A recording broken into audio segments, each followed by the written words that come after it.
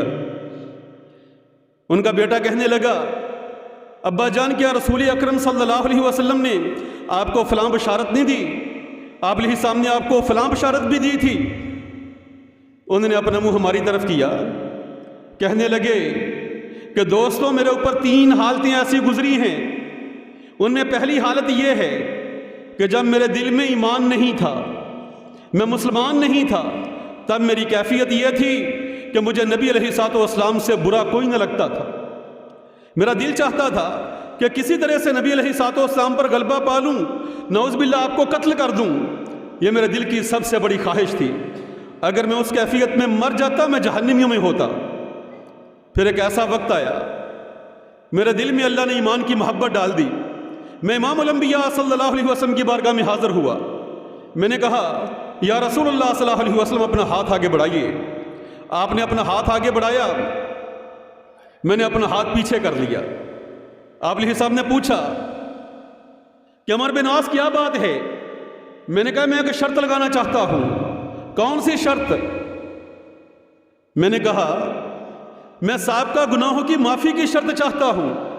آپ علیہ السلام نے فرمایا اما علمت ان الاسلام یہدم ما کان قبلہ، کیا تو نہیں جانتا اسلام اپنے ما قبل کے سارے گناہوں کو معاف کر دیتا ہے، وان الہجرۃ تہدم ما کان قبلہ، اور جب بندہ ہجرت کرتا ہے ہجرت اس کے سابقہ گناہوں کو معاف کر دیتی ہے۔ میں نے اسلام قبول کر لیا، پھر میرے دل میں ایمان کی دولت تھی، میرے نزدیک نبی صلی اللہ علیہ وسلم سے زیادہ حسین کوئی نہ تھا، بلکہ آپ علیہ السلام کے رعب و جلال کی وجہ سے میں نے کبھی آپ علیہ السلام کی طرف نظر بھر کے دیکھا نہ تھا۔ پھر آپ علیہ السلام کی وفات ہو گئی، میری تیسری حالت شروع ہوئی۔ آپ علیہ السلام کی وفات کے بعد ہم دنیا داری میں پڑ گئے، ہم نے بہت سارے کام ایسے کیے جو دنیا داری والے ہیں۔ اب مجھے اللہ سے ڈر لگتا ہے، پتہ نہیں میرا حال جو ہے کن افراد کے ساتھ ہوگا۔ یہ صحیح مسلم کی حدیث ہے۔ اب توجہ فرمائیے، صحابہ اکرام اپنی پوری زندگی کا احتساب کر رہے ہیں، اپنی زندگی کو حصوں میں تقسیم کر کے دیکھ رہے ہیں۔ یہ صحابہ اکرام کا کمال تھا کہ وہ اپنا محاسبہ کیا کرتے تھے۔ یہ جو محاسبہ ہے، ہم اپنے شب و روز کا محاسبہ کریں، ہم اپنے لیل و نہار کا محاسبہ کریں، اس سے ہماری ایمانی کیفیت بہتر رہے گی۔ اور ایمانی کیفیت کو جانچنے کی ایک اور چیز، ایک اور عمل یا ایک اور محاسبہ کیا ہے؟ بندے کو اپنے خلوت و جلوت کے اعمال کا موازنہ کرنا چاہیے، اپنے ظاہری اور باطنی اعمال کا موازنہ کرنا چاہیے۔ اگر اس کے تنہائی کے اعمال ایسے ہیں جن کے اندر ایمانی کمزوری ہے، جن کے اندر کسی بھی قسم کی گندگی شامل ہے، تو پھر وہ سمجھ لے اس کا ایمان کمزور ہے۔ جس بندے کی تنہائی پاکیزہ نہیں ہے اس کا ایمان کمزور ہے، اس لیے کہ اگر دل میں ایمان مضبوط ہو بندہ تنہائی میں بھی اللہ سے ڈرتا ہے۔ ایک حدیث مبارک میں آتا ہے، وہ بندہ اللہ کی عرش کے سائے میں ہوگا، رجل ذکر اللہ خالیا ففاضت عیناہ، جس نے تنہائی میں اللہ کو یاد کیا، ڈرا کہ اس کی آنکھوں سے آنسو بہنے لگے، فرمایا وہ اللہ کے عرش کے سائے میں ہوگا۔ اور جس بندے کی تنہائی پاکیزہ نہیں ہے وہ اندرونی طور پر بیمار آدمی ہے، اندرونی طور پر کمزور اور بیمار انسان ہے۔ یہ بیماریاں بھی دو طرح کی ہوتی ہیں، کچھ ظاہری بیماریاں ہیں، کچھ باطنی بیماریاں ہیں۔ اعمال بھی دو طرح کے ہوتے ہیں، کچھ ظاہری اعمال ہیں، کچھ باطنی اعمال ہیں۔ ایسے گناہ بھی دو طرح کے ہوتے ہیں، کچھ ظاہری گناہ ہیں، کچھ باطنی گناہ ہوتے ہیں۔ اور عزیزو بھائیو، یہ باطنی گناہ ہمارے ایمان کے لیے کس قدر نقصان دہ ہیں، ابن ماجہ کی ایک حدیث سے اس کا اندازہ لگایا جا سکتا ہے۔ سیدنا ثوبان رضی اللہ تعالیٰ عنہ اس روایت کے راوی ہیں، بیان فرماتے ہیں نبی علیہ الصلوۃ والسلام نے ارشاد فرمایا، لَأُعَلِّمَنَّ أَقْوَامًا يَأْتُونَ يَوْمَ الْقِيَامَةِ بِحَسَنَاتٍ أَمْثَالِ الْجِبَالِ تَحَامَةً، میں ایسے لوگوں کو جانتا ہوں جو قیامت والے دن تہامہ پہاڑوں کی مثل بڑی بڑی نیکیاں لے کے آئیں گے، لیکن فَيَجْعَلُهَا اللَّهُ هَبَاءً مَنْثُورًا، اللہ رب العالمین ان کی نیکیوں کو ریت کے ذرات بنا کے اڑا دیں گے۔ فرماتے میں ڈر گیا، میں نے عرض کیا یا رسول اللہ صلی اللہ علیہ وسلم صفہم لنا، ان افراد کی کیفیت ہمارے سامنے بیان کریں، وہ کون سے لوگ ہیں؟ آپ علیہ السلام نے ارشاد فرمایا، اما انہم اخوانکم، وہ تمہارے ہی تو بھائی ہیں، ومن جلدتکم، تمہارے خاندان قبیلہ سے تعلق رکھتے ہیں، یاخذون من اللیل کما تاخذون، وہ راتوں کو ایسے ہی قیام کرتے ہوں گے جیسے تم قیام کرتے ہو، لیکن صرف ایک چیز ہوگی کہ وہ بظاہر تو نیک آدمی تھے، لیکن جب تنہائی میں آتے اللہ کی حرمات کو پامال کیا کرتے تھے۔ تنہائی میں ان کی آنکھیں پاک نہ ہوتی تھیں، تنہائی میں ان کے ہاتھ پاک نہ ہوتے تھے، تنہائی میں ان کا وجود پاک نہ ہوتا تھا۔ ایک آدمی اگر اس نے ایک دکان کو تعمیر کیا ہے، برس ہا برس کی محنت سے اس کے اندر راس ڈالی ہے، ساز و سامان ڈالا ہے، اگر اچانک آگ بڑھ کے سارے کا سارا جل کے خاکستر ہو جائے، وہ بندہ کس قدر دل گرفتہ ہوتا ہے۔ ایسے ہی وہ بندہ قیامت والے دن جو تہامہ پہاڑوں کی مثل نمازیں لے کے آئے گا، زکاتیں لے کے آئے گا، بڑے بڑے اعمال لے کے آئے گا، لیکن وہ اعمال سارے کے سارے خاکستر ہو جائیں گے۔ یاخذون من اللیل کما تاخذون، وہ راتوں کو رونے والے، تہجدیں پڑھنے والے، نمازیں ادا کرنے والے اپنے سب نیکیوں سے ہاتھ دھو بیٹھیں گے، صرف اس وجہ سے کہ ان کی تنہائی پاک نہ تھی۔ وہ ظاہر کے نیک تھے لیکن باطن کے نیک نہ تھے۔ ہم وہ بہادر لوگ ہیں، جب دوسروں سے ہماری لڑائی ہوتی ہے ہم لڑنے میں بڑے بہادر لوگ ہیں، لیکن ہم جب باطن میں اپنے نفس سے لڑتے ہیں، جب تنہائی میں ہمارا مقابلہ ہماری ذات سے ہوتا ہے تو ہم ہار جاتے ہیں۔ ہم وہ بزدل لوگ ہیں جو بظاہر نیک ہیں، لیکن تنہائی میں ہم اپنے نفس کے ہاتھوں ہار جاتے ہیں۔ جس دن ہم نے اپنے آپ سے مقابلہ کرنا سیکھ لیا، جس دن ہم نے تنہائی کو بھی اپنے آپ کو پاک کر لیا، تب سمجھیے گا کہ ہمارا نفس ہمارے تابع ہو گیا ہے۔ دنیا کے سب سے نفیس ترین انسان امام الانبیاء صلی اللہ علیہ وسلم ان کی تنہائی بھی پاکیزہ ترین تنہائی تھی۔ آپ علیہ الصلوۃ والسلام کی 11 بیویاں تھیں، اور یہ 11 خواتین نبی علیہ الصلوۃ والسلام کی نگران بھی تھیں، اور آپ علیہ الصلوۃ والسلام کی محافظ بھی تھیں، اور آپ علیہ السلام کی رازدان بھی تھیں۔ اور ان 11 خواتین کی گواہیاں سینکڑوں احادیث کی صورت میں کتب احادیث کے اندر موجود ہیں۔ وہ گواہی دیتی ہیں کہ دنیا کا سب سے کامیاب ترین انسان تنہائی کے اندر بھی پاک تھا جیسے ظاہر میں پاک تھا۔ جمعے کا وقت چونکہ ختم ہو گیا، بلکہ میں نے کچھ زیادہ ٹائم لگا دیا، اس کی معذرت چاہتا ہوں۔ پھر کبھی موقع ملا تو انشاءاللہ یہی مضمون آپ کے سامنے بیان کروں گا۔ وما علینا الا البلاغ المبین۔